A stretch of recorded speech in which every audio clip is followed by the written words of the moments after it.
大家好，我是阿胖。今天呢，用几根杏鲍菇分享一个不一样的做法，特别好吃。杏鲍菇洗干净之后，放入蒸笼里面，冷水上锅，开大火蒸15分钟左右。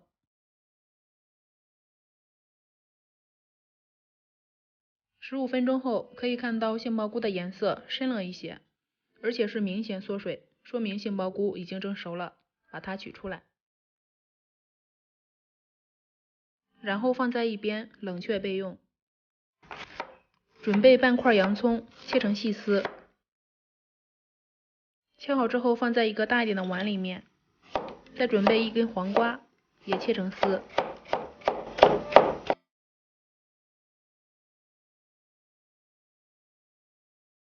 另取一碗，把干的或者是新鲜的小米辣剪成段。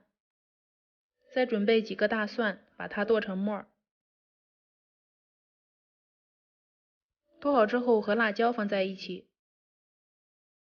再加一点熟的白芝麻。锅开最小火，倒入凉油，放上花生米，慢慢炸至花生米颜色变深，有噼里啪啦的声音，说明花生米已经炸熟了。趁热把它浇在辣椒里面，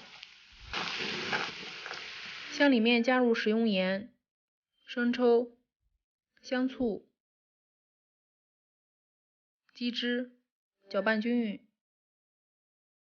把放凉的杏鲍菇从头撕开，这样会比较容易撕一些，撕成条就行了。杏鲍菇全部撕完之后，把调好的料汁加进来，搅拌均匀就可以装盘使用了。